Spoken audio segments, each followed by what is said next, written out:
And we're live. Good evening, soccer fans. Welcome to Desert Vista High School for tonight's soccer showdown between the Desert Vista Thunder and the Perry Pumas. I'm Dan Salas, host of the Soft Red Podcast, and I'll have the play-by-play call tonight. Joining me in the booth is my partner, head coach from Phoenix College, David Cameron, bringing his great insight, perspective, and national championship energy. Tonight's game is being live streamed on the Soft Red Podcast YouTube channel, and we're excited to bring you all the action from under the lights here in Ahwatukee. Both teams enter the 25 season matchup with plenty on the line. Desert Vista, led by state championship coach Trent Elliott. He continues to battle through a competitive schedule, focusing on growth, defensive organization, and finding consistency as the season progresses. Across the field, Perry, coached by Jason Berg, has shown composure and depth this year, using a strong team chemistry and disciplined play. These two teams are Arizona's last three state champions. Last time they met, Perry earned a 4-2 victory in a high-tempo, high-energy competition. As soon as we get to kickoff here, we'll give you your starting lineups for the Perry Pumas. Let's go with in goal, Rain Gregory. Number 2, Max Trickle. Number 3, Brad Silsby. Number 4, Mac Bowers. Number 5, Basaha. Number 8, Luke Henderson. Number 11, Jacoby Franklin. Number 15, Miguel Gutierrez. Number 17, Christian Smith. Number 18, Carson Neiman. And number 24, Nick Sedaris. And for the home team, Thunder, in goal, Kagan Terrell. Number 4, Dalen Ware. Number 8, Kamani Grant. Number 10, Ian Habawe. Number 11, Yuri Rodriguez. Number 14, Dominic Chrissy. Number 18, Liam Kelly. Number 21, Derek Coppage. Number 24, Will Sherman. And number 28, Diego Duran rounds off the list of starters. And again, welcome to tonight's matchup, Desert Vista versus the Perry Pumas. Coach Cameron. Yes, sir. 2 big-time programs here. Like I said, the last 2 state championships, Perry Pumas with back-to-back, and then last year, Desert Vista, the Open champions. What are you hoping to see here? A long throw. Right off the bat. Yeah, a long throw. I think Perry has lost their long throw. They had this guy that could throw it like 50, 60. That was the coach's kid. Oh, my gosh. Yeah. What a weapon. I forget his last name, but he is, he's one of Jason Berg's assistants, and his son, the last time they had won was the kid. There's your long throw right off the bat. The shot on goal. There's your first goal in an offsides. He was in an offsides position. Not quite. And from our vantage point, we couldn't really see the timing of it, but the AR was right with it, so I'm sure his decision was correct. That's why we need multiple cameras. That's Dan, right. That's right. And a cable modem.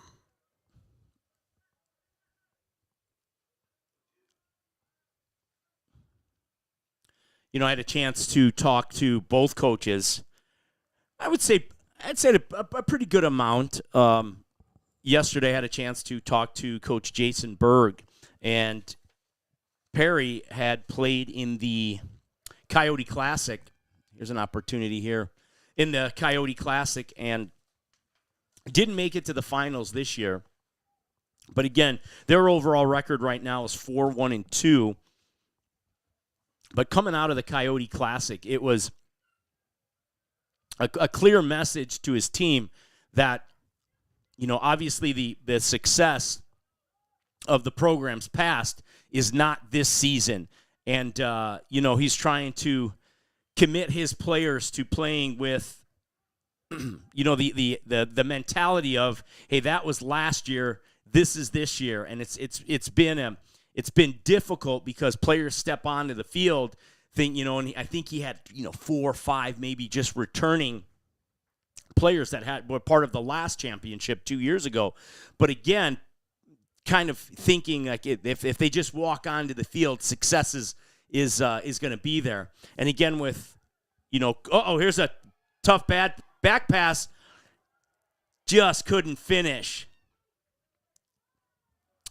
But again, Coach Trent Elliott had the same sentiment of, hey, we're coming as the defending state champions. However, a lot of the approach is not necessarily as committed as Coach Elliott and Coach Berg want their players. And again, the success of the both these programs is unbelievable. Last 2-3 years being state champions, and such new players coming into this match or into this season, hoping that they can be part of that success. But there's a lot of work that went into those state champions. I think there's a clear expectation when you're wearing the either jersey, Desert Vista or Perry, that you're expected to do well. You're expected to win the final game. I know Perry's won. Yeah, two. They have two, and Desert Vista has like 6. Yeah, and there's a lot of championship vibe, if you want to call it that. The expectation is very high from not only the fans, but the high school itself, the student population, and the players on the field. And I'm loving the soccer already being played. It's very thought out. It's very dynamic already. Desert Vista's found their 10, and their 10s broke the lines a couple of times. One was offsides, but they're having a very dangerous attack. And both sides are using their goalkeepers, helping their ability to possess as well.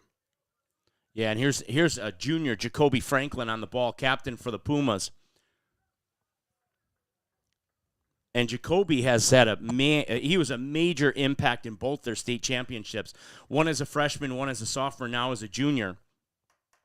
Again, like his impact on the game, he started his freshman year as their starting left back. And that's a smart play for the Perry's coaching staff to find a way to have talent on the field versus keeping them on the bench, waiting for seniors to graduate, because he's probably not someone that would have started up front, but finding time from the back position to now he's a junior playing up front where he prefers to play, I'm guessing.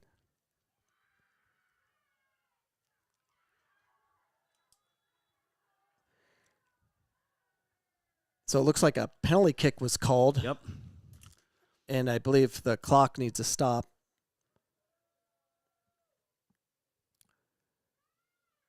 Hurt his ankle on this one. So that was an interesting tackle in the box. It looked like he got all ball, but it was from behind, which puts players in danger. But you have to, in my opinion, anytime you're in the box, stay on your feet, group defend, give your goalkeeper a chance. And now we're in a situation where your goalkeeper is facing a shot from a different area than it was just outside the 6-yard box.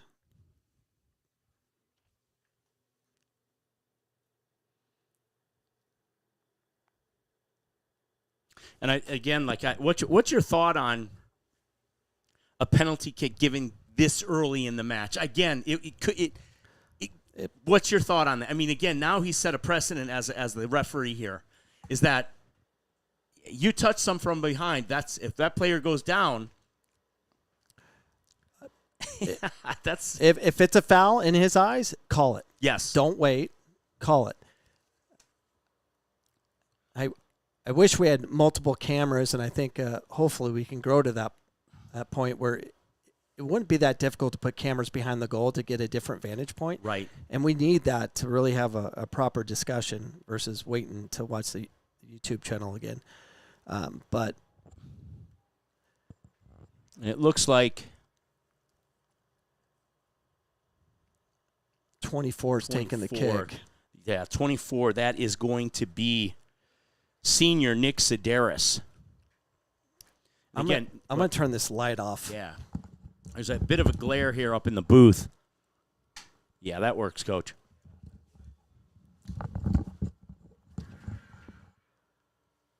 And that's a goal.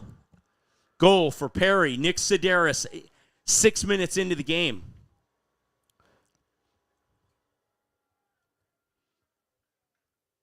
And it looked like Desert Vista's goalkeeper read it well.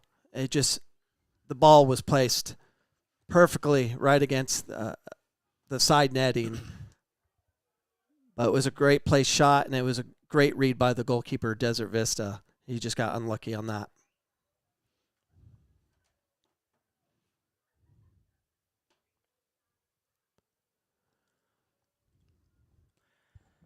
So dynamic changed pretty quickly here. We went from Desert Vista looking to have about 2 quality opportunities, one with an offsides call, the other just missed it.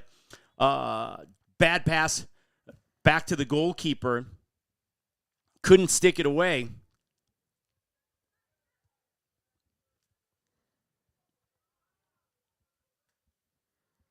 So Perry strikes first.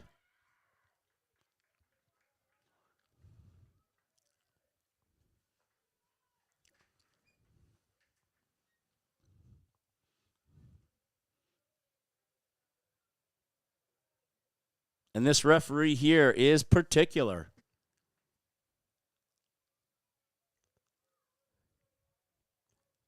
I'm a fan of officials that make a lot of calls. If it's a foul, call it, be consistent. And it keeps the game flowing in such a way that, soccer has to be played and aggression can't really manipulate the game. So hopefully we're going to see a lot of goals today. Yeah. Once the teams settle in and figure out what the calls are going to be and how the game's going to be played, because it's different every time depending on the officials. Yep.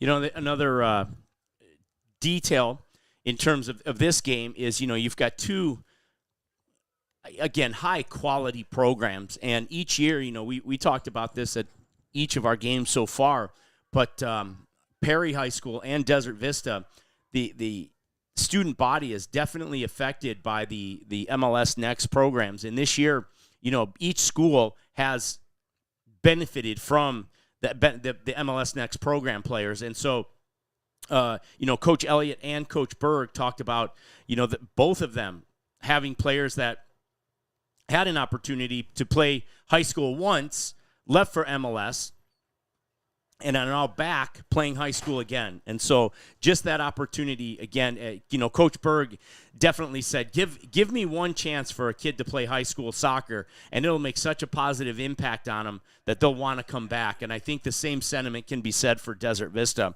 With each team, each program's success, there is nothing like playing for that ultimate goal, that ultimate championship, and then cruising back to club soccer and almost missing what we're looking at right now. Under the lights, a handful of your friends on the crowd, noisemakers, all that stuff that goes into high school soccer. It's definitely a different setting, and it's different in development because you need to play in front of real crowds, being on the center stage, like we talked about the last podcast. Yeah, Mesa.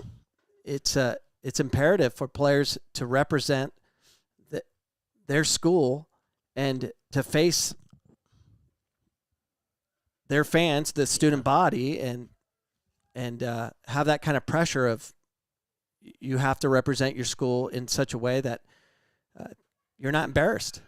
And the next level, it can be embarrassing because you're on TV or in front of 3,000-4,000. And in case of the NCAA Division I UW versus NC State, they broke a record. It was packed. Did you see that? It was over 10,000. Wow. How do you prepare for that? In our state, in every state, I was at the Desert Vista Washington State Championship game last year. There wasn't a seat available. I don't know what the capacity there is, but it had to be 3,000-4,000, no problem. No problem. And that's a good preparatory development that you're going to need. You have to have those experiences to keep expanding your game. There's a good defensive play there. But Desert Vista has a lot of pace. Yeah. And if the back line of Perry falls asleep at all, it could be trouble. Yeah, and that defender is Eli Basaha. Eli's a sophomore, 6-foot sophomore, 170 pounds. And there's your opportunity again. And bang, goal, tied it up. Coach, you just called it. If they are not ready, that is number 11 for Desert Vista Thunder. Yuri Rodriguez, sophomore.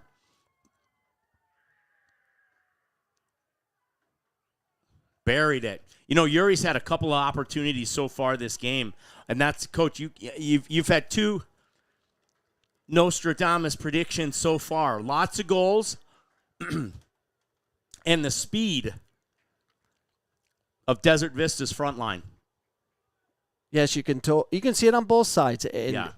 And I think both teams are probably adapting with all the new players coming back from MLS Next and still trying to figure out who plays where and get people proper time. So those early tournaments, tell us a little bit, but it doesn't tell the whole picture because there's probably a lot of changes on their rosters. Yeah, and speaking of tournaments, Desert Vista had a chance to go to California, play 3 games in the Varsity Premier Tournament.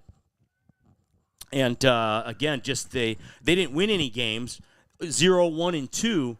But Coach Trent Elliott said how valuable that competition is. It's not going to be your premier competition, even though it's called the Varsity Premier. It's not going to be the high level of the Servites, the Mater Days, those high end California teams. But again, it gave Coach Elliott an opportunity to learn some player combinations, to connect to opportunities, to, again, kind of develop a little bit of team camaraderie. I mean, you want to do that again at the start of the season if you can. But again, they go to these tournaments and they learn so much about the players, the connections from player to player, moments of games. There's so much that can be taken, again, from those tournaments. And then Perry Pumas playing in the Coyote Classic that Drew Guarini puts on. It's a very intelligent thing to do as a coach, to set up your schedule as difficult as possible, especially in the beginning, so you can find out what your team's made of and put you in a place where you're experienced and you're ready for the next game. You have to fail in order to progress in this game or in life or whatever you want to call it. But I love how Desert Vista is willing to do that. And so a lot of kudos to the coaching staff and their willingness to go to California and change it up, even if you're down players because of the whole MLS Next activities that are going on. Yeah. There's a gentleman by the name of Frank Zimmerman who puts on the SoCal Classic, and Frank's been doing this for so many years, and he kind of started that advent of teams going out to California and playing in tough competition. And Frank has, multiple tiers to his tournaments, like the Premier and the competitive, and then for some small schools. So I like how Desert Vista is. They're settling into the game. They're finding their 10, who happens to be wearing jersey 10.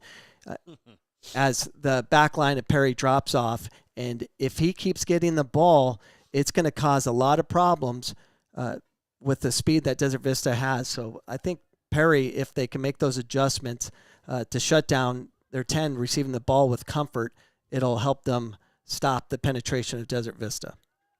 It's good to see Jacoby Franklin back on the field for the Perry Pumas. Jacoby was the one that drew the foul in the box that gave Perry their first goal tonight from a penalty kick.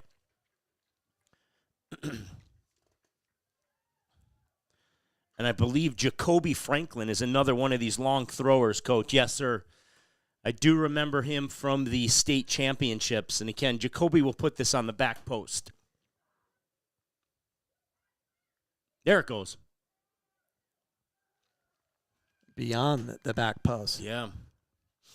You know, I've seen multiple, throughout the start of the NCAA season, ESPN does show quite a bit. Every Friday it seems to be like they made a concerted effort to put on as many Division I program games as possible. And so many teams have implored the long throw.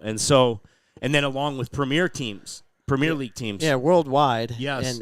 And Jacoby is causing a lot of problems, almost caused a own goal by driving to the byline and crossing the ball in, and Desert Vista cleared it out, but almost in their own goal. Goal. And there's goes Jacoby. Goal. Is that Jacoby? No, the same guy. Same guy. That is going to be, again, number 24, second goal of the game, scored by Nick Sedaris, senior Nick Sedaris. Again, Nick was another one that was a freshman on the state championship team for Perry, played 2 years of MLS Next, and now is back. And what an impact he is making for the Perry Pumas. Coach, it might be 12-11 tonight by the time this is over. What a fun game. It looked like it was developing in that way, and that makes our job so much better. We had Pinnacle and Mason our last stream. Not to say that it was a boring game, but it was a 0-0 tie after 80 minutes. We then went to 20 more minutes of overtime, and we still got 0-0. So Coach TJ Hagan and Justin Hughes over there. Well, we're making up for it now, so we're getting all the goals now. And again, we are streaming live here at Desert Vista in Ahwatukee, the Desert Vista Thunder against the Perry Pumas. And again, these are the three last state champions, with the Perry Pumas back-to-back in 23-24 and Desert Vista in last February of the first Open champs of 2025. Here's another opportunity here. Jacoby Franklin takes a shot on goal and just misses it wide right. For all of you Buffalo Bills fans out there.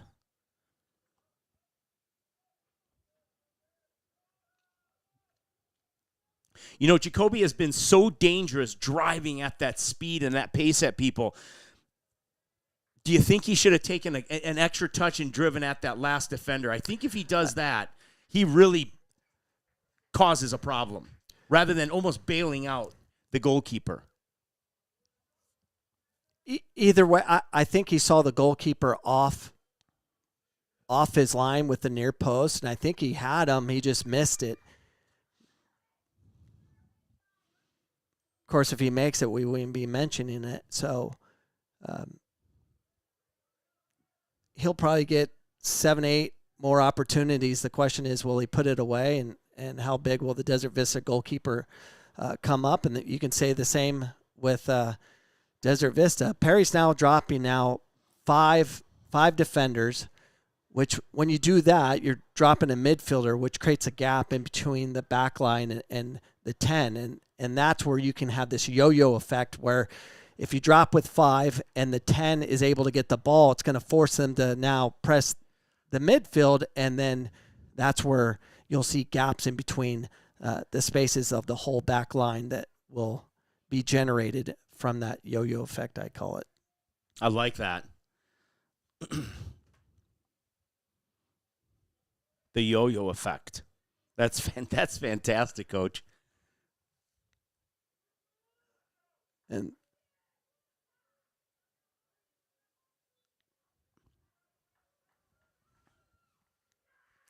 this official, if he sees a foul, he's going to blow it, and I like it. Versus trying to, what if, and pull the whistle from his pocket to his lip and change your mind kind of thing. Oh, those are the worst. Make a decision, stick with it. I don't know who the center official is, but as of now, I'm really enjoying what he's doing. He's keeping things under control, and he's mic'd up. We need to somehow get into the mic of the officials. There's a dangerous ball.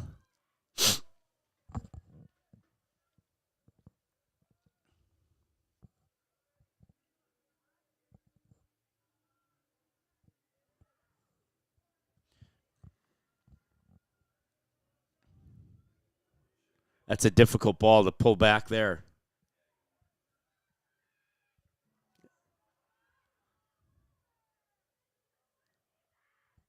But you see how Perry, like, one player was able to bypass 5 defenders because of a great time run, and I didn't see which player made it, but the ability to have the composure, hold on to the ball, and wait for that time run to play it through changes the game. And here's similar. Yep. And there is Jacoby Franklin playing left defender now, Coach. He went from playing striker, target forward, to now left back. He has a ton of energy. The question is, are you able to manage it, that you're using it effectively when this game gets further and further down the road? And if you can run at that pace this entire time, that's going to present a lot of offers at the next level. I'm going to tell you already, I've seen him play twice in 2 state championships. There's so much energy in that kid.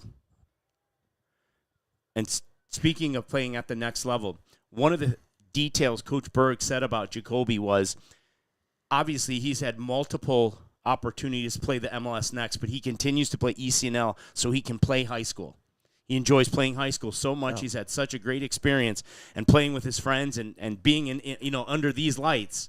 And he said, "No, I'm good." Smart play. I mean, if he's been starting varsity since a freshman. Yep. And you can't. We talked about that last time too. You cannot be put in a situation. It's not often that you see it at the club level where you're playing up 4 years. That's huge development if you're able to do that. So he's been playing against 17 and 18-year-old young men from the time he was 14. What a and now he's playing left center back. He was playing up at left forward or 11 or whatever you want to call it. Yeah. But utility players are invaluable. And he gets to kind of rest and organize things back there. And Desert Vista was causing a lot of problems with their speed and pace up top. Yeah, and Jacoby's making that a little more difficult. Yep. Great coaching adjustment there by Jason Berg. There's a reason why he has 2 state championships. Great development. Yep. He was playing in the back line as a freshman, sophomore, and then now up front, and now he can play anywhere. And I believe the first and second state championships, Coach Berg, and it's the name is escaping me right now, but he had this Arizona State Player of the Year. He played at Mesa for a year and moved on to, I believe, Benedictine. I'll have to look that up for everybody, but it'll come to me. And he had him for 2 state championships, and then he had a fantastic goalkeeper that is now at Rutgers, and that he was on his head for 2 state championships, and both won against San Luis, where San Luis went to the state championship 3 years in a row and came up empty-handed. Yeah, I remember when you called one of those games. I was watching it, and it was against Perry. Correct. And San Luis was all over Perry in the beginning, but they couldn't put the ball away. Yes. And they did everything, and Perry scored with about 6 minutes left in the first half, and it was you're right, the game ended up being 1-0. That was it. and it was a substitute from the left-hand side. It's not a bad look. Now Perry's now starting to find those gaps between Desert Vista's drop-off with their back line, and they're finding little pockets that I think over time, if they keep doing that, they're going to see better time runs and more impact from their transition into the final third.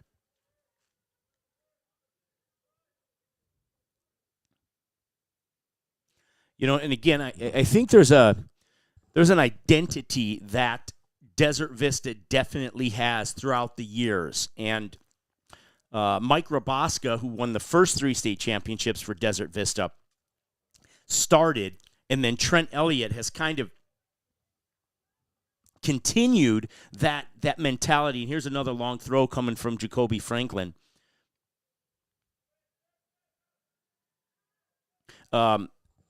Where it's just this tough mentality and again, like I don't know what it is, but Desert Vista always has good center backs.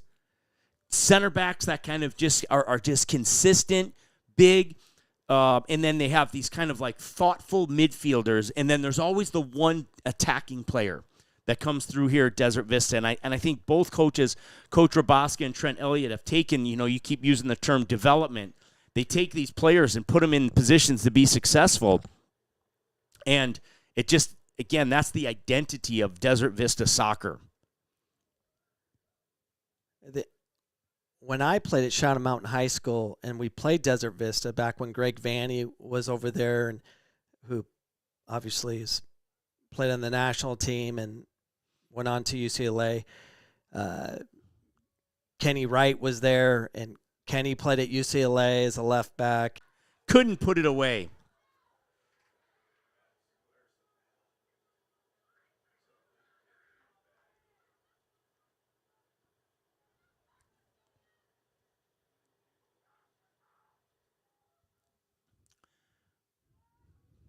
And now he doesn't call that. That's a difficult play. Coach Cameron, this is what you are Nostradamus tonight. You called, if he's going to play this, he's going to play all of this stuff.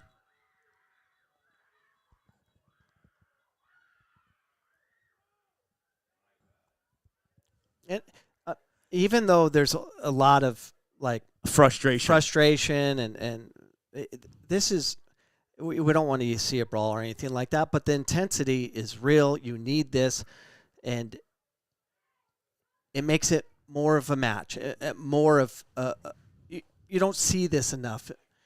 And I don't want punches thrown or anything like that, but I definitely want passion. I want the game to be as intense as the official allows, and I think the official's trying to get a hold of things and had a conversation. Hopefully he can maintain his rhythm of making specific calls to make sure this doesn't escalate. But I love the passion. Yeah, that's a great point. He's got a difficult task right now, this referee.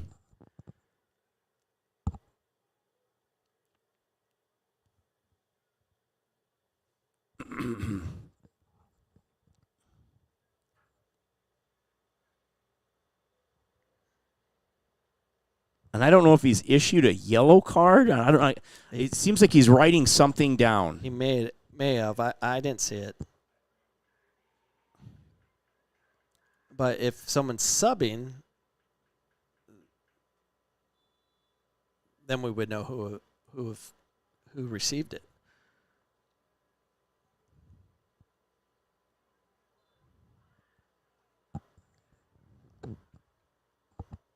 I don't know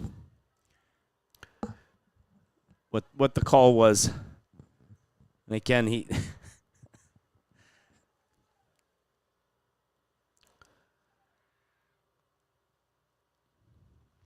and we are just under 12 minutes. Perry Puma's up 2-1 versus Desert Vista. And I would say the last 3 to 4 minutes have been contentious.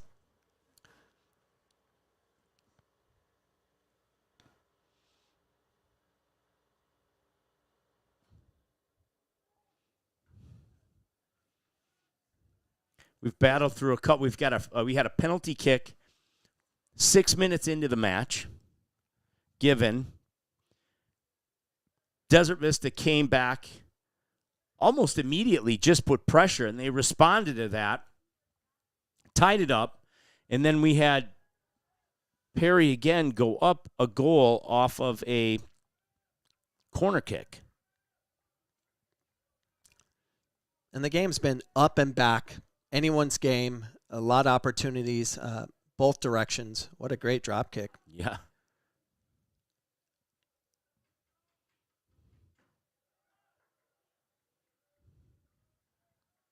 And that's what's great about East Valley soccer. There's so many rivalries, we'll say, just because they're always competing. They're so close and being neighbors, and they find each other a lot. Well, and I'm sure half of them are friends because they probably play in the similar club teams and stuff. But when you're wearing your school's colors, it's a little bit different. It's a different feeling, that's for sure. By far, is a far different feeling.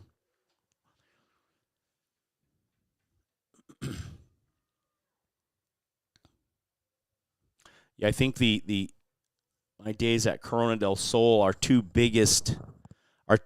definitely, I would say, our biggest rivals were Desert Vista, and then Brophy is a close second.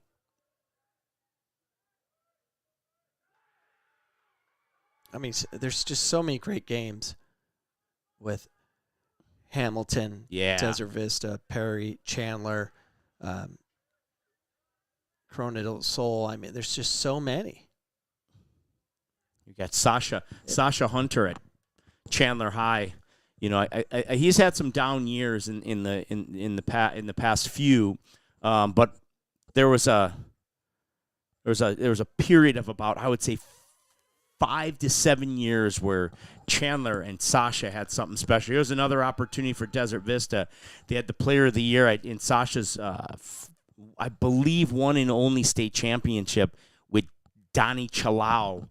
He ended up going to Oregon State, and they beat Brophy in their first state championship. And I was actually color on that. So I was fortunate enough to be there and call the game, but I was color. And I think it was Mike Caratanudo, maybe. Oh, there you go. He was doing the play-by-play. Yeah. That was exciting because And they played, by the way, the most beautiful soccer. And it's one of the few teams back then. I've never seen a team possess the way, Sasha's all about possession, even to the point of losing, of just trying to possess. It was the first team I've seen in high school to actually possess in a game and win the whole thing. With purpose, yes.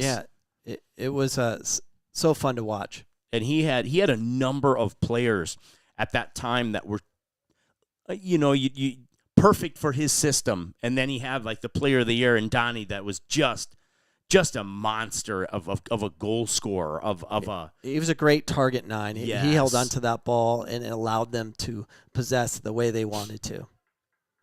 And it was mixed in with these little Hispanic players that are so crafty with the ball, with pace. They had everything that year.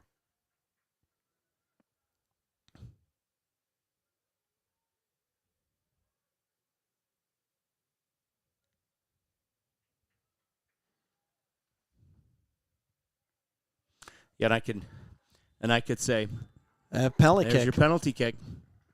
Have we not learned from this official? I mean, the coaches are like, he's calling everything in the box. Stay on your feet. Don't overextend. Especially in that position. And again, I don't know if the Perry player that committed that foul, if you end up listening to this and learning from this, the attacker was dribbling away from the goal. Just stand them up in that moment, drive them into the space that they're trying to get to, and you can even give them a little bit of space because they're going away from the goal. Kind of reestablish yourself as a defender. Put yourself in the right position. Get your footwork right, but don't dive in the corners of the box. There's really you're not really, even if you win that ball, you're really not giving yourself a position to do anything with it. But in that moment, can you give that forward a chance to play negative? And here he is. Oh, the goalkeeper had a hand on it, but just couldn't keep it away.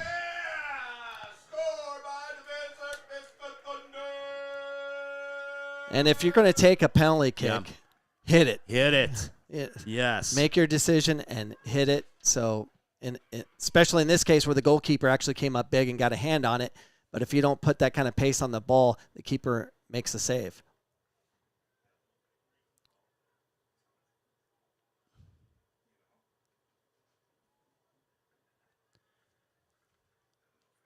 $21.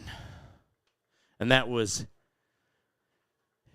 Derek Coppage on the goal. That is, again, that's senior Derek Coppage.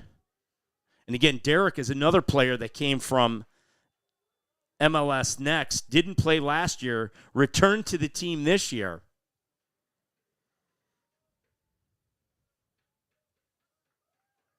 And it's different taking a penalty kick versus some club filled with yes, it is.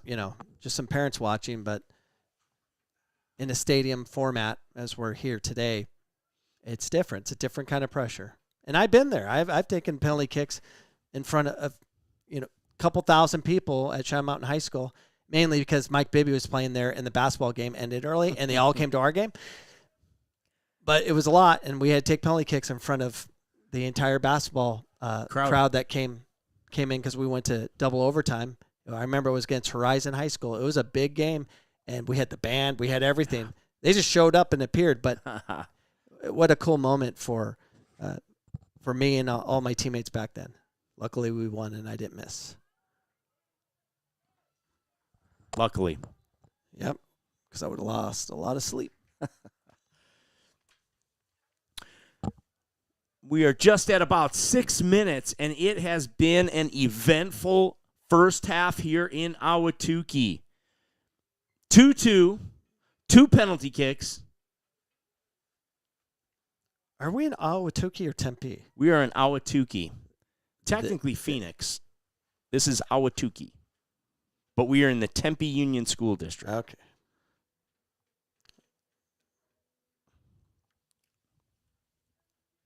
And it looks like we've got an injured player. Maybe there's maybe it was either a head injury or something to do with maybe.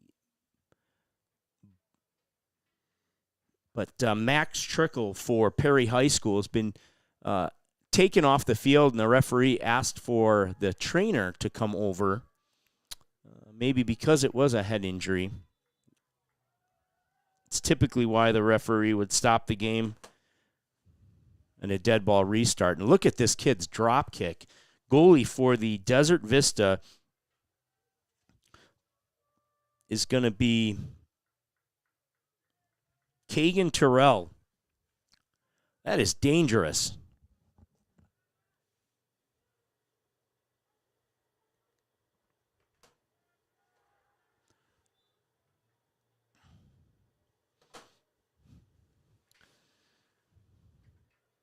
It'll be fun to watch if Desert Vista is able to do a counter quickly with that drop punt. Yes. And his last punt went 3/4 of the field, and I think he still didn't get all of it. Right. Kind of. It was a little high, but you can tell if he hits it flush, it's gonna take off. Yeah, he could go that's for 18 sure. to 18 is my guess.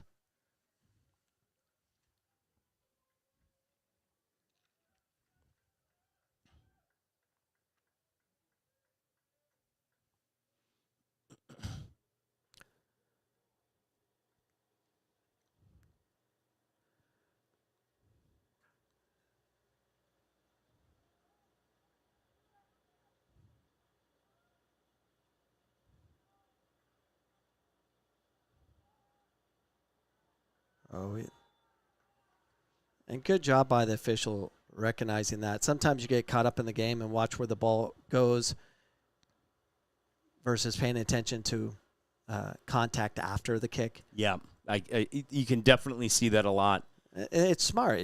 Trust your ARs to see the rest of the field for you. Because typically they're not going to call it. The ARs aren't going to call any fouls that are around the officials. Kind of his job if he's there. That wasn't a bad idea there. Serve that ball in. I think he just hit it a little bit too direct, but you could see the distance that was between Perry's back line and the goalkeeper.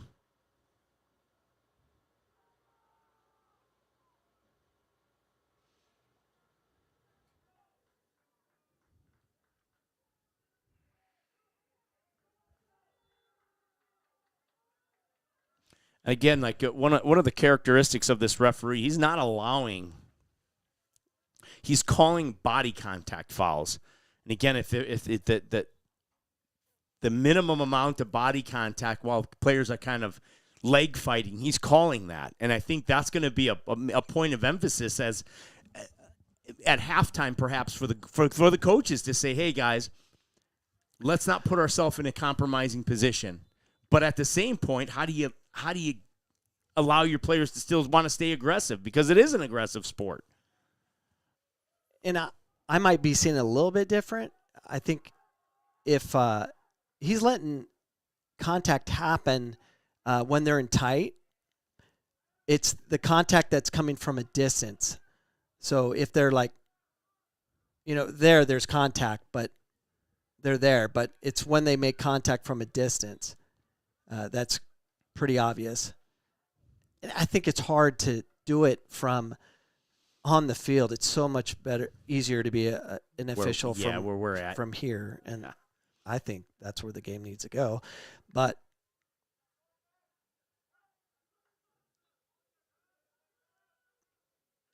I think he's doing a great job. I love how the official's talking to the players, even when the ball's out, to kind of explain this is why I called it, and it kind of gets the players kind of like, okay, let's get back to the game. Communication skills by official are huge.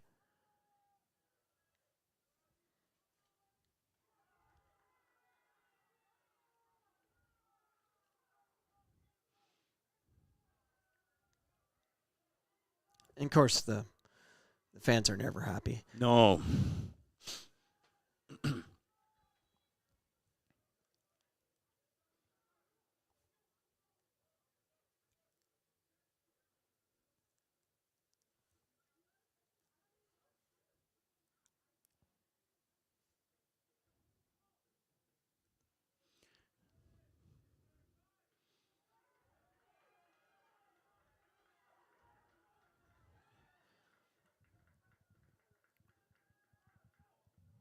That's offsides. Just a nick offsides. He was asking for the ball to play it.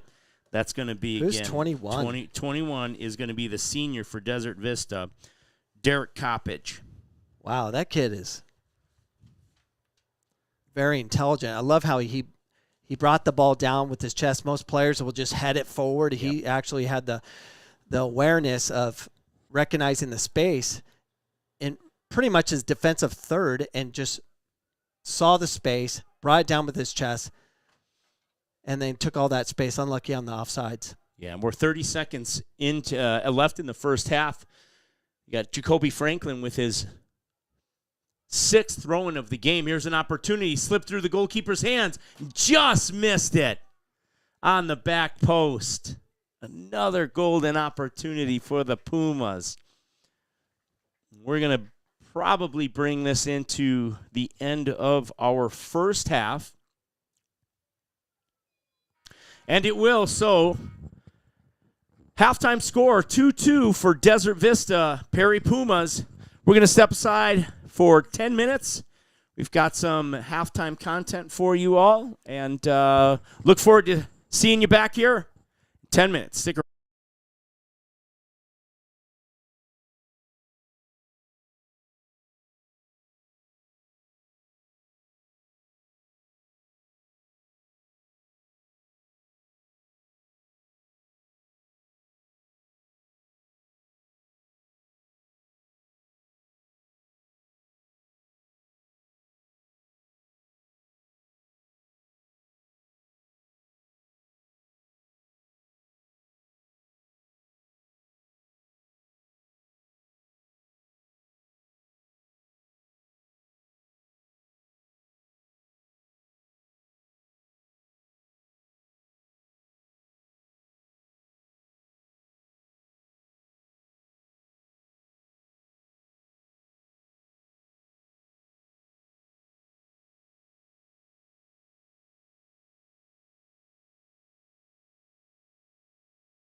Welcome back, ladies and gentlemen, to the live stream of the Soft Red podcast.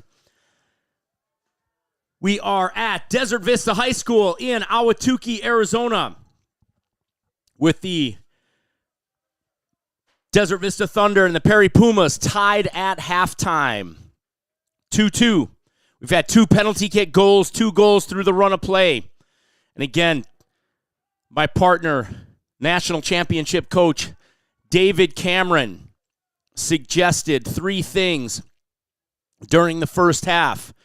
Whoa, there's a head collision there. The 3 things Coach Cameron suggested was the athleticism and speed of both teams, the referee and how he's slowly impacting the games, and then finally, long throws. And I think he's been 100% correct on all those, which has led to, he said, lots of goals. And so far, we've had 4 goals today in the first half. We're probably going to see, I'm going to say 1 or 2 more this second half. I think the coaches on both sides are talented enough to be able to say, hey, these are the smart adjustments I'd make. Coach Cameron, anything that you would say at halftime in terms of both sides? I would say it would be very similar to both programs. Please stand up the players in your box. Don't put the goalkeeper at risk. 2 fouls, 2 penalty kicks at the edge of a non-dangerous area. And the commitment to go through or make a tackle, even though it might have been justified and you didn't foul in your perception, this official is calling it. So stand them up, give your goalkeeper a chance. That'd be one of the main things I'd be saying. Other than that, I like the build-up on both sides. I like the attack on both sides. I think the throw-ins for Perry's very dangerous. I think Desert Vista's finding great counters and breaking the lines with the pace that they have. But what a great game to watch. I love goals, and it's good to see the action going back and forth. And the goalkeeping's excellent as well. The goalkeepers on each side on the penalty kicks got a hand on it. Just the ones that were taking the penalty kicks hit it well, hard enough to make sure the goalkeeper couldn't be a factor, even though they guessed the right way. Yeah. And speaking of goals, Perry Puma's first goal came from a penalty kick here's another opportunity for Desert Vista, and he calls a 3rd penalty kick here. I love this guy. The drama's there. I love watching penalty kicks, and it's a great situation. If you're the goalkeeper and you're the parents of this goalkeeper from Perry, you're excited. Your son gets an opportunity to have an experience to develop their game. If you want true development, you want this for your child. Yeah, it might suck they get scored on, but experience is experience, and it's huge. So, mom, dad, be excited. Your son's going to get better. And the same goes for the one taking the penalty kick. Yes. And speaking of taking the penalty kick, we're trying to get a number here. I believe it's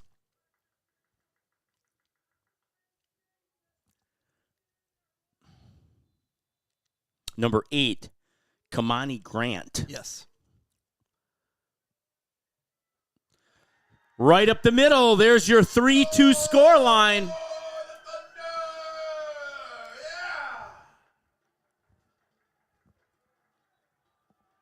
And he read it well. He studied the goalkeeper's tendencies from the previous penalty kick and noticed the goalkeeper was moving early and kind of stutter-stepped his run, allowed the goalkeeper to pick his side and start diving that direction before he simply placed it right in the middle. Yep. A great read by Desert Vista. And we are barely 50 seconds into the second half. And more goals to come. More goals to come. I said one or two more. I don't know. Obviously, I think you took the over. I really didn't place it, and I swore I was going to say, I bet there's going to be 4 more. If there's 4 more, I'll buy you dinner tonight. Well, now 3 more, because the game hasn't suggested anything else. It's up and back. Both teams are getting opportunities. And they're committing a lot of numbers forward, which is great.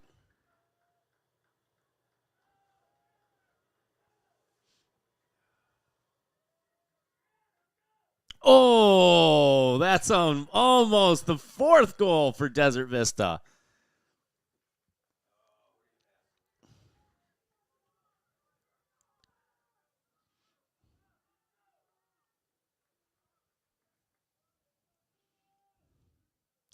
Again, just before that penalty kick was given, I was going to say Perry's both goals coming off of one goal off of a throw-in, one goal off of a penalty kick, both scored by senior Nick Sedaris.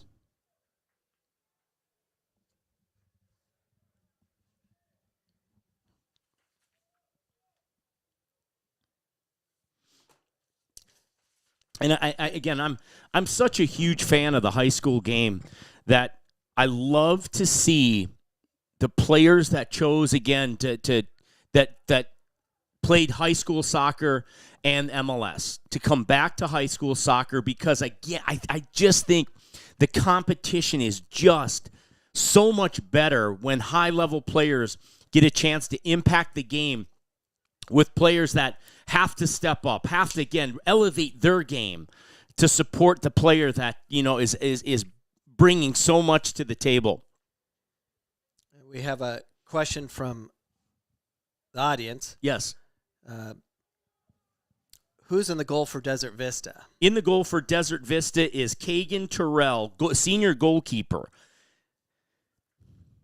It's Caegen Terrell, Kagan Terrell. And that question was by Angel Ramirez. And we love questions. If you guys have any questions during this broadcast, please ask them. We'll answer them. It'll help us shape this live stream according to the viewers' expectation, because you're the ones that are allowing us to even do this. Angel Ramirez, I see what you're doing there. Angel played for me at Corona del Sol. I believe Angel was a 2015 graduate. And again, Angel, let me know if I'm wrong on that. I believe it was a 2015 graduate, Angel Ramirez. Angel is a local goalkeeping coach, I believe, for Arsenal. Angel bounced around a few community colleges around here, and again, thanks for following Coach Ramirez. He called you Sal. Sal, yeah, Sal. Is that your... I don't know that there are some kids I think Coach Sal. Coach Sal, yeah. I think I don't know if there's students at my high school that know my last name is Salas, but Sal is usually just the short. So it's stuck with me. I don't mind it. I hope it's a name of endearment rather than anything else. Class of 2015. I was correct. I never forget players that had a full commitment to the soccer program at Corona del Sol. Angel was one of them. From the time he was there, it was a full commitment. And that commitment was not always easy. That commitment was year-round. That commitment was it was not only to the program, but it was to the teammates, to your fellow every player in the program. You were committed to making better. So I appreciate that, Angel. And here's the game changer. Yeah, the game changer, the throw-in, Jacoby Franklin. It's such a weapon if things aren't going well, you can introduce the throw-in. If you want to get the opposition in the off balance or disrupt their rhythm, these throw-ins do it. That's a great point. It's the equalizer. You could sit in And again, Jeff Perry, that was a head coach at Gilbert, now he's a head coach at Glendale. For so many years, I think Jeff Perry had decent talent at Gilbert High School. But Jeff Perry always had two things: a player that could throw it far and set plays. I mean, you could sit there and just bombard them with pressure and skill and possession. They'd get a throw in 30 yards away, bang, there's your goal. They didn't have any pressure the entire game, and the next thing you know, there's your throw-in, bang, you're up one, down one, or tied it up. In my opinion, they're worse than corner kicks. I'd rather have a corner kick. I'd rather have a Yes. corner kick or a set play that's on the ground but not throw-ins. They're so unpredictable. They are.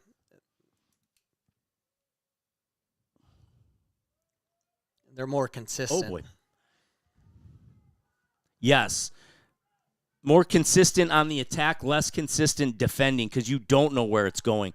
Here's a great opportunity here for the Thunder.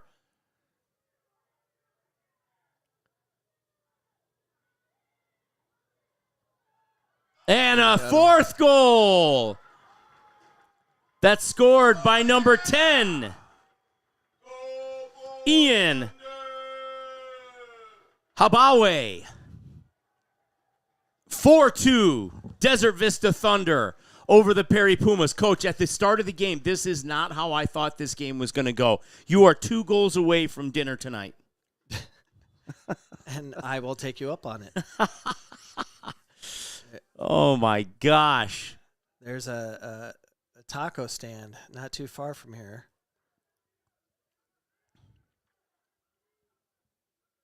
But what a great buildup. They got to the byline. They found when they're placed on the 18 and moved the ball strategically around the box as Perry was dropping and allowed an open shot, open goal. And if anybody was at the Open State Championship last year, Ian Habawe had one of the nastiest penalty kicks I have ever seen in Arizona high school soccer. And again, from 2003 is when I arrived onto the Arizona high school scene. And I've been through so many shootouts. I've watched them. I'm such a fan of the high school game here in Arizona. And I believe it was the fourth or fifth kick for Desert Vista. And Ian took his time from midfield, walking almost deliberately slow, and walks up to the ball, sets it down, almost waits for that dramatic pause, and then gives a Panenka. Just an absolute, and just turned around like no big deal. I mean, the pressure of a state championship meant nothing to that boy. Nothing. I even said, I think on air, that was ghastly to do that at a state championship. It's a lot of confidence built by whoever coached him to do that, or he learned it on his own watching TV. When you know what the goalkeeper's going to do, because you've seen it a lot of the times, it builds up such confidence. I remember when I took a shootout goal in the indoor, and I was a rookie, but a veteran, Terry Woodbury, who's 9 years older than me, showed me how he did his penalty kick. So I copied it, but he explained it in such detail. It was just a simple double step over, and he goes, once you step over once, it's a feint. The keeper's going to go one direction, and then you step over again. The keeper's going to go the opposite direction, and the force that's created from swinging your body left to right, they're not going to be able to go back the other way. It's not possible. And the way he explained it gave me the confidence to do it. And I remember doing that in front of 8,000 people at America West Arena, with the Arizona Swarrows. No, Arizona Sand Sharks. Sand Sharks. Yeah. Dang, so missed it. Yeah, America West Arena is now United, wherever the Suns play. Yeah. It helped that it was a brand new arena in 1997. But I would have never in a million years have taken that if he didn't build the confidence in explaining to me in detail. So I think that is probably what happened. Oh, he just missed the second goal of the game. Number 8, Kamani Grant. A beautiful ball served in by Ian. What I am noticing on the adjustment at Desert Vista, and they did this from the very beginning, they're stretching the game a bit. They're trying to find the space with their 9, who's number 8, and try to find them in deeper channels, which is creating a lot of space, which contributed to the penalty kick, and I think contributed to them playing a pattern play around the box because they kept dropping because they were stretching the field. So Desert Vista made an amazing adjustment to kind of stretch Perry a bit to create some off balance that's allowing them to be more effective.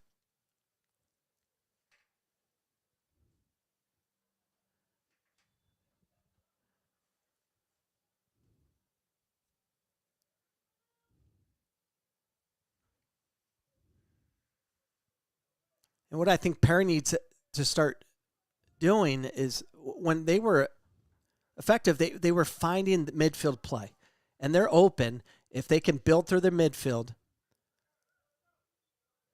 and their target, especially with this official that's calling a lot when people are on your back, I would keep finding your targets, whether the 3 forwards up front or your 10s, to create a foul situation. Or if you're able to turn, that's where they're really can be more effective in finding those final passes, breaking that lines. Last opportunity.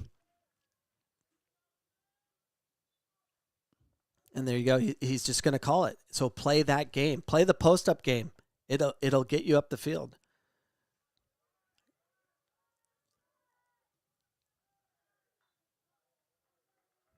Great job by Desert Vista recognizing the spacing and where the numbers are in their favor. And Perry's overloading wherever the ball is, and it's putting them at risk on the sidelines.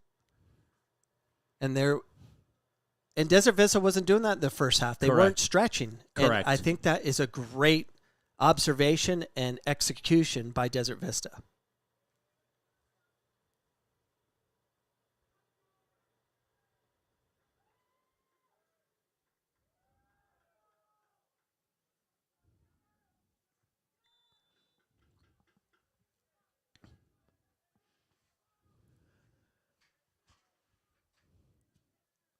And number 21 for Perry continues to take the majority of their set plays. And that's Colton Crawford.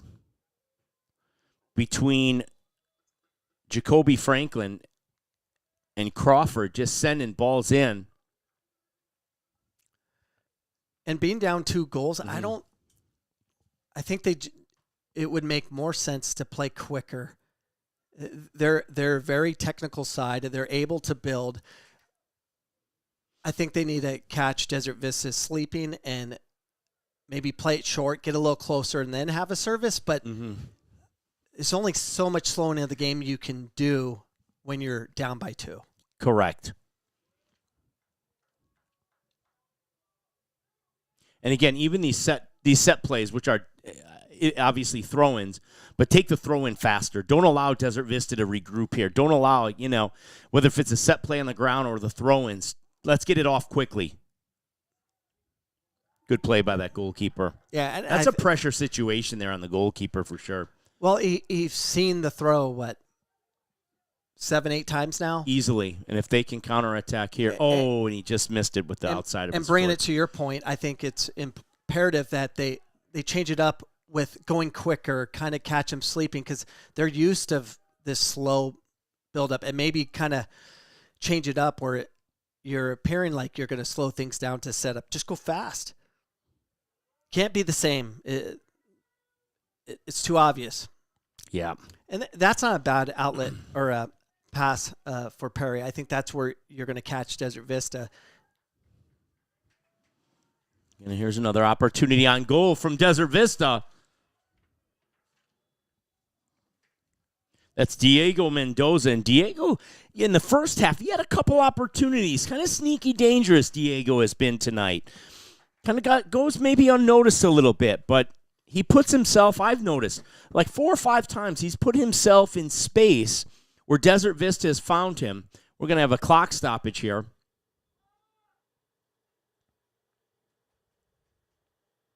I'm not sure for what. Looks like the officials just trying to settle them down. Good conversation.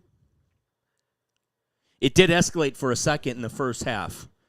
Desert Vista was screaming for a penalty kick. They thought their player was wrongfully tackled in the box. Referee didn't give it.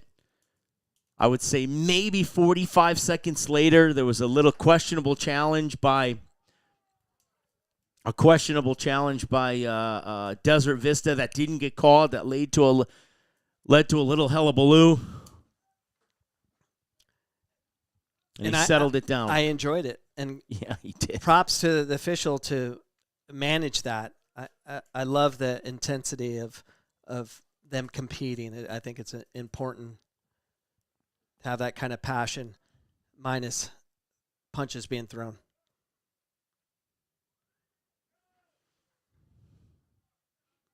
Here's Diego Mendoza again.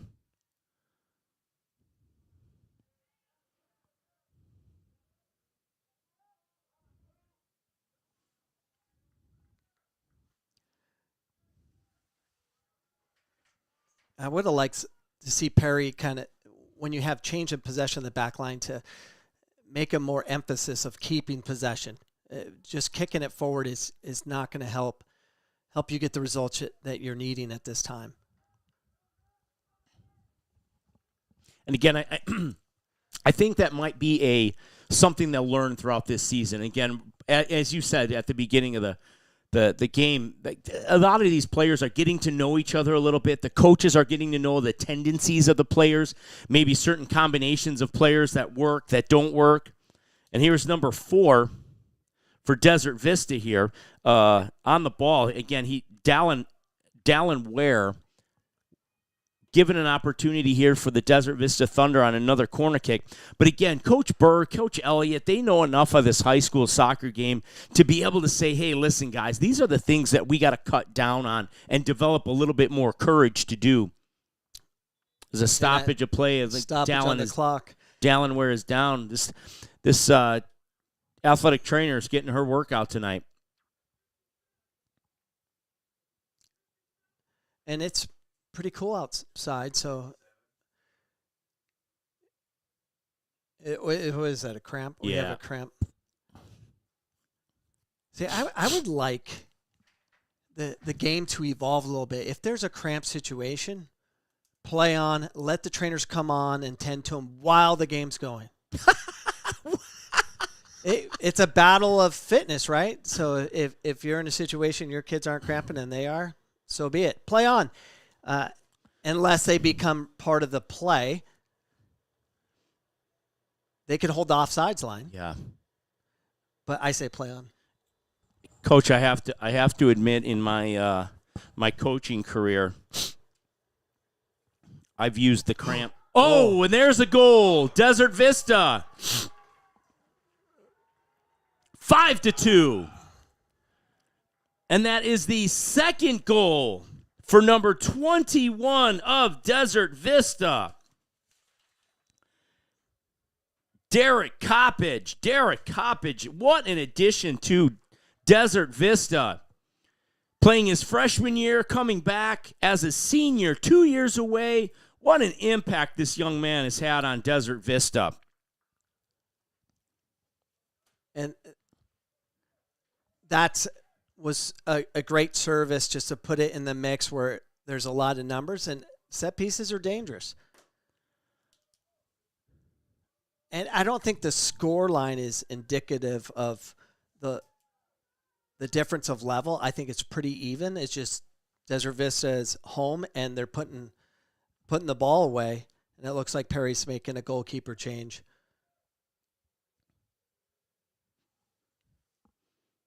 To give experience to another goalkeeper for Perry. Well, I had a chance to be down on the field for the during the pregame, and the the one thing that I did notice, and again, this is unfortunate, but Ryan Gregory broke his nose going one-on-one, and so he does have a mask on. And I don't know if that's affecting his ability to catch those high balls, to judge those high balls. Again, I've never worn a mask. I've broken my nose twice, but I've never worn the mask.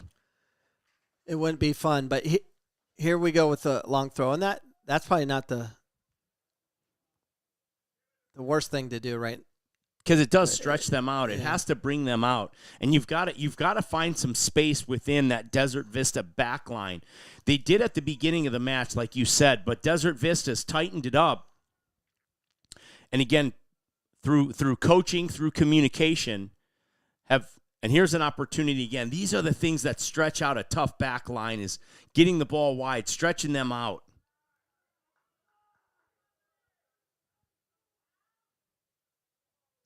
And that's what Perry needs to keep doing. They need to find that sequence of passes that is through the middle as Desert Vista drops off, because they're holding a lead. They're going to drop off with numbers. So finding those in-between passes versus stretching the back line, it can be more effective at times.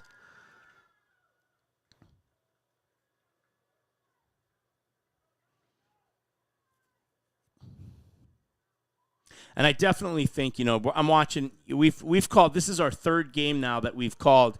And here's another stoppage. There's an injured player for Desert Vista on the far sideline. But going into the 3 games we've called Brophy versus Hamilton. Brophy beats Brophy beats Hamilton 3-1. We've called Mesa versus Pinnacle, and now we're at Desert Vista and Perry. These are fantastic programs, and so far, I mean, each one of these 6 teams we've seen has a chance to go far into the state tournament. Quality coaching, quality athleticism, quality soccer IQs throughout. And you'll notice the development of players. When Brophy was playing Hamilton, Brophy was all over them. I think they get up 2-0 quickly, and in the second half, Hamilton found their way to make it more competitive, scoring a goal. Ended up being 3-1 Brophy, but Hamilton got better during the game, and it's because of the competition and had a crowd. It had a lot of things going on, taking all the Wi-Fi, but you and your Wi-Fi, love it. Well, it is, and it is. And if you guys, anyone out there that wants us at their high school game, message Dan Salas, and you can do that right through his YouTube channel. Or do you have Instagram yet? I do. It's at the Soft Red Podcast. DM me. Yeah, DM Coach Salas, and we'll get over there. There is some requirements. We're going to require a cable modem, hookup versus Wi-Fi, because that thing makes it a little sketchy as far as our ability to really produce a show. But we'd love to be part of your high school experience if it makes sense for you and makes sense for us as far as being able to broadcast. Yeah. And we are looking for a possible game. And I don't know what the Wi-Fi is going to be like at the Arizona Holiday Tournament that plays at Arizona Sports Grounds, I called ASG. Mm-hmm. That's where the most teams are going to be at, and I believe that happens December 27th to the 31st. So it's a 4 or 5 day tournament. I'll have to double check and get back to you. If anybody knows and has that information right away, that's a possibility. But our next scheduled broadcast or stream is going to be Hamilton at Mesa. And we know Mesa. Yep. Oof. And that's going to be January 16th. There's a possibility of we'll have to see what good internet connection. Yeah, and we'll have at Mesa, and we'll have to see again what the situation. Arizona Athletic Grounds.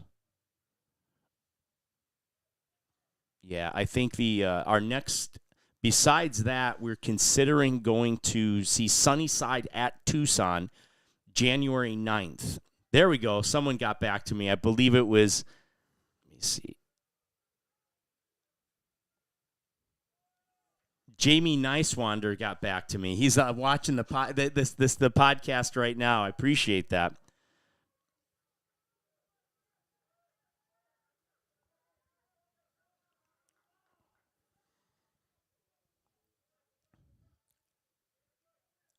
But a high school I'd like to live stream is Oh, I'm sorry. Is this Verado.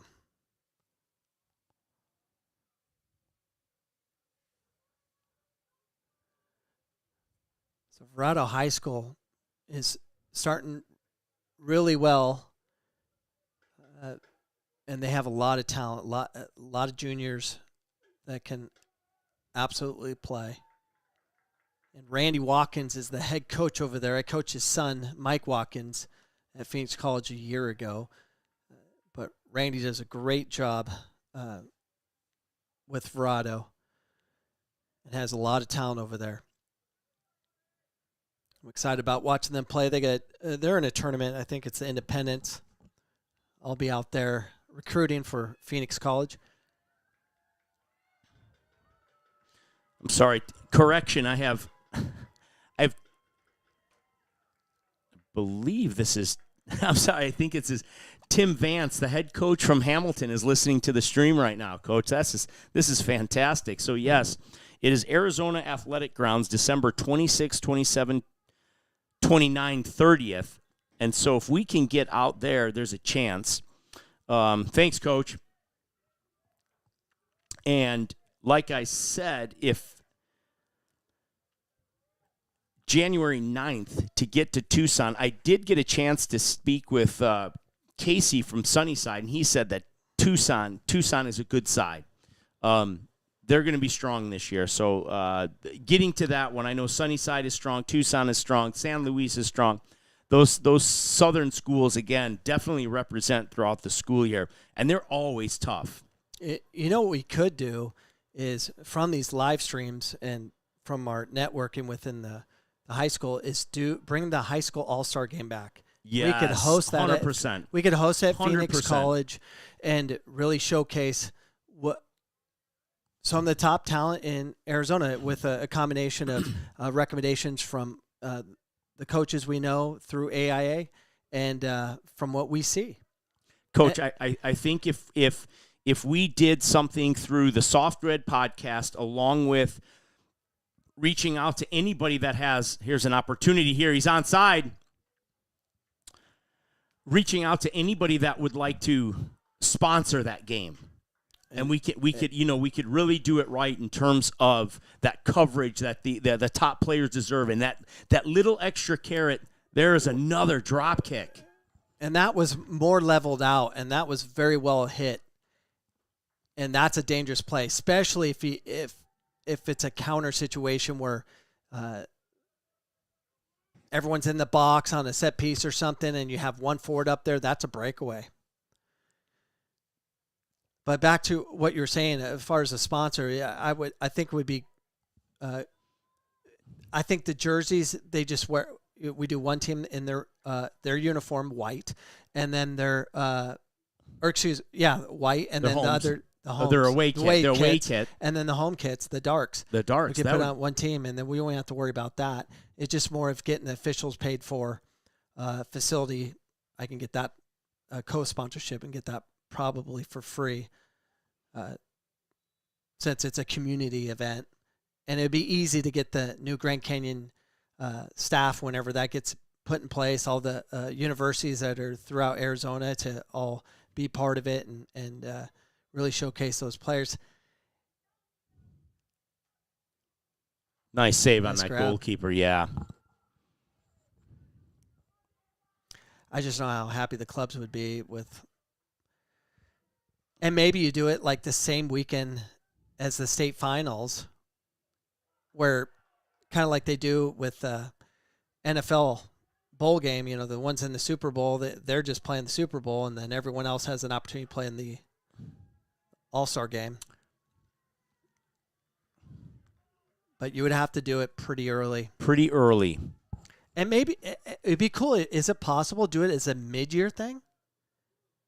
You know what I'm like? If it was every January, where it's not affecting anyone's play, and we had an opportunity to showcase those players during the season. I don't know if that's allowed. I would hesitate as a coach, because if my player gets hurt, then but because these guys are these going to be your top players moving at top speed. Yeah. And that's the one thing I think I would hesitate from. But I think if again, coaches, if there's a stoppage of play here, coaches, if you're out there and you have an opinion, DM me, and we can get that conversation and that dialogue started. 100%. That is and high school is technically all year round, right? So could you do an all-star game, say, in May during the week, not a weekend, but like on a Wednesday where it's not interfering with games as scheduled club with games, correct? Club games. And I think what I would try to do is you could even. Again, we can talk about this dialogue at all, but what would be the ideal time frame to host that? Could it be during spring break, March, or are there too many tournaments? But you don't want to compete with the club tournaments, but you do want, again, maybe during the week, a Wednesday that you really showcase. Here's an opportunity here. There's a shot on goal, just wide left. And that is senior, number 21. Colton Crawford. He's been effective all night. Colton is a real fiery player. You can tell his aggressive style, but again, he's got that dangerous left foot. And he just might have had the keeper beat because the keeper was moving quickly, didn't lay out for it. But if it was 6 inches more inside, it might have hit that pole and went in. Yeah. We are just under 13 minutes here, and Desert Vista has opened this one up with a 5-2 score line. We are 2-2 at halftime. And again, just the right adjustments in spacing, adjustments in a little bit of the approach that Trent Elliott no problem. That Trent Elliott imposed onto his Thunder side. What year is 21? 21 is a junior. He has good pace about him. He's all over the place. He kind of reminds me of, oh my gosh, he's number 24 on your team on Phoenix College. Speedy guy, plays up top on the right side. Freddie? No. Sergio? No. 24 is his number. Landon Vree. Oh, Landon, yeah. Landon Vree. Scored the game winner against Pima in the semifinals. Yeah. Crazy pace. And he's got just enough technique behind it. Just enough. He can finish. Yep. And he makes that run to the back post every time. It's just not even a question about it. He will get there. It's a good shot on goal. Just a little. You got to take that shot, but he's a little bit out of that gentleman's range. And again, Desert Vista has done a great job of settling into the character of this match, settling into not getting feisty enough to get themselves in trouble in that quagmire that was about 3 or 4 minutes long, where it was 3 corner kicks in a row. And again, the intensity, the contentiousness of the game could have went either way. And Desert Vista had enough mind to them to say, hey, listen, let's stay the course here, not lose it. Because it could have gone that way very easy. The high school mentality.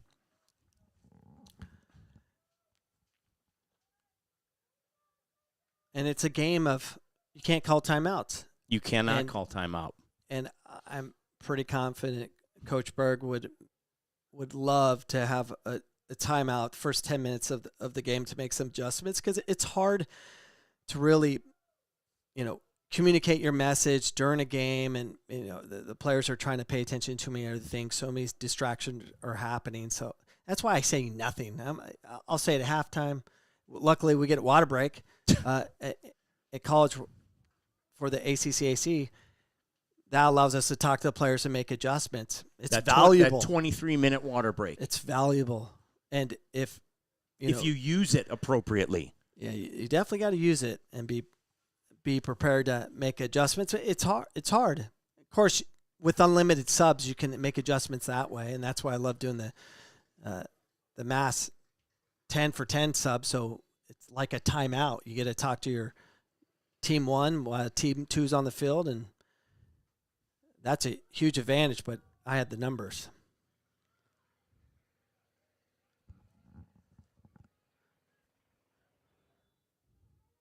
And into this second half, I don't know if Jacoby Franklin is injured. I know right away on that first penalty kick, he did take a knock to his left, to one of his ankles. It seemed like, oh, that was close, like almost a handball. And that's what I was saying in the first half. You're mentioning it, like he was everywhere. Yeah. He covered every corner of the field in the first 15 minutes of the match, and you did say it. I would say, how long can you do that? Like managing the output. Pace of the game. Yeah, managing output. And that's not easy when you're young. And I remember being young and I had energy. I was going to use it versus trying to pace myself for the moments that I needed to do.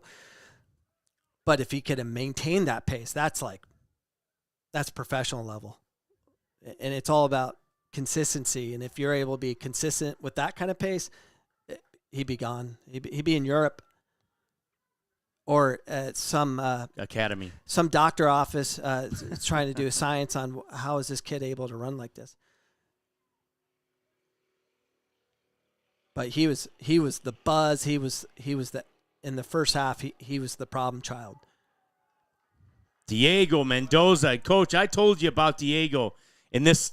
Serves it across. Oh. Diego Mendoza is again one of those kids that you're just kind of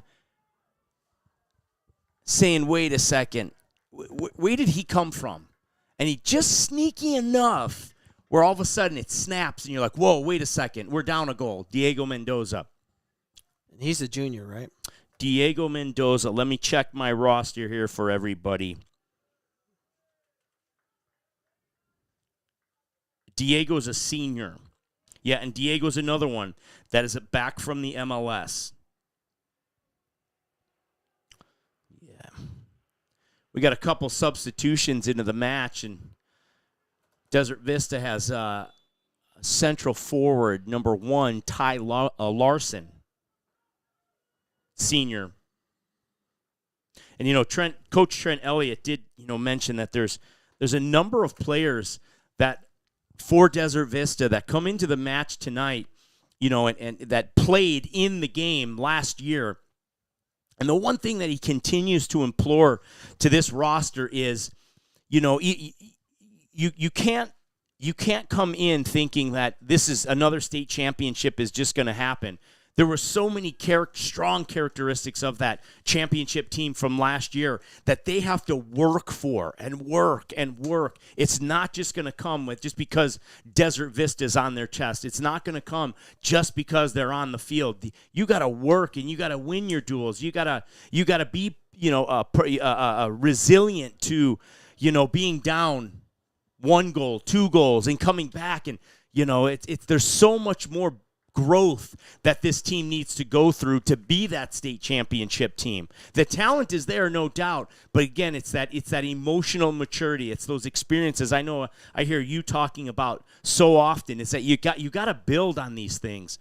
And again, I think a young team, sophomore teams. Here's another opportunity. And again, good save by the goalkeeper. He called a foul, referee. But just, again, that growth that this roster has to experience. And it's going to be exciting watching all these teams from everyone we covered, from Brophy, Hamilton, now Desert Vista, Perry, Mesa. there's pinnacle. They're all going to find each other again and again, and it's going to be intriguing to see what adjustments the coaches make or the individual players make. I guarantee there's players that are just not healthy tonight just because of the amount of games between MLS Next and the amount of tournament games that are heavily played in the early parts of high school season. But I like the soccer I'm seeing. Yeah. I think it's a lot better than it's been. Interesting decision there on the goalkeeper. And again, you got another young player, sophomore, Miles Edinger, checked into the game for Desert Vista at central midfield there. And that happens. It happens at all levels.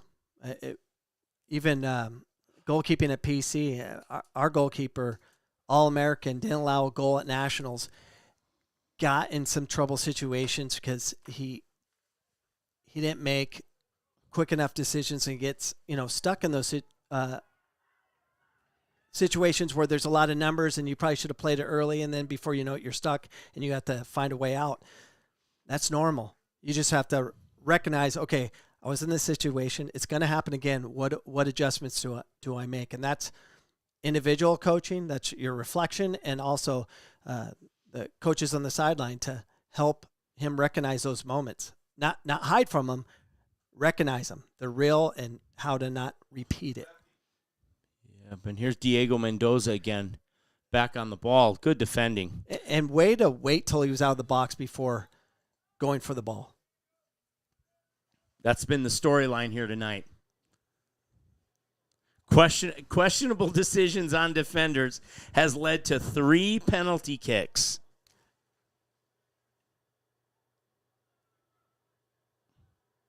And a big credit to the young referee. I don't even know who that is. I haven't seen him before. But great job making the decision and sticking with it. He made the decision. He went with it. How many officials do we see that are so scared to call a penalty kick because they don't want to affect the game that way? You're not affecting the game. The players are affecting the game. You have to make those decisions. Call a ton of penalty kicks. If you see it as a penalty kick, call it. Don't second guess yourself. Go with your first instinct, and it tends to be correct. 3 penalty kicks, loving it. I want more because it's drama. It's pressure. That's what makes the game exciting.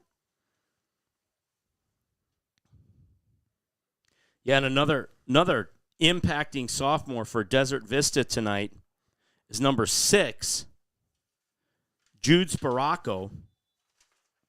Again, Desert Vista has 7 sophomores with meaningful minutes. Coach Trent Elliott is trying. The red card has been pulled. The ball hit the referee, and his red card flew out of his pants. Oh, I thought it was. I missed it. I was like, wait a second.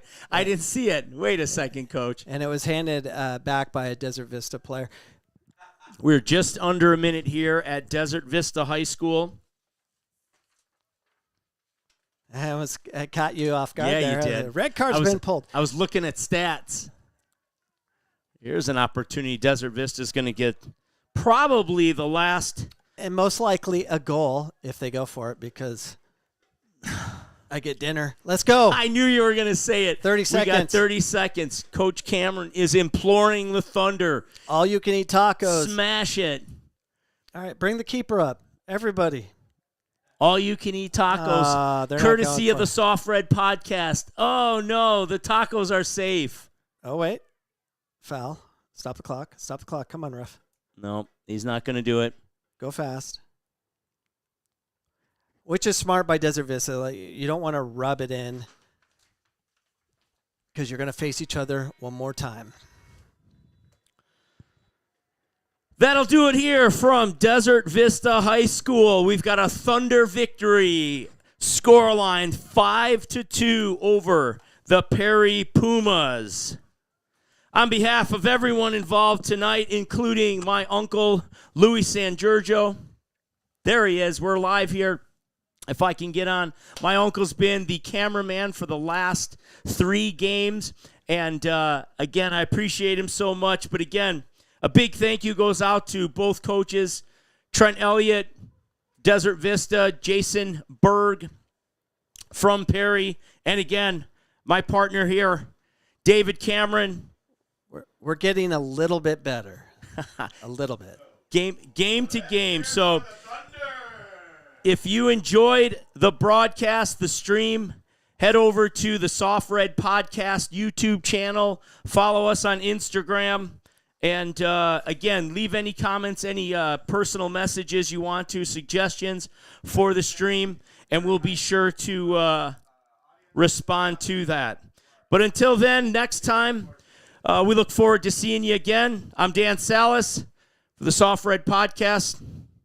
So long, everybody. Good night.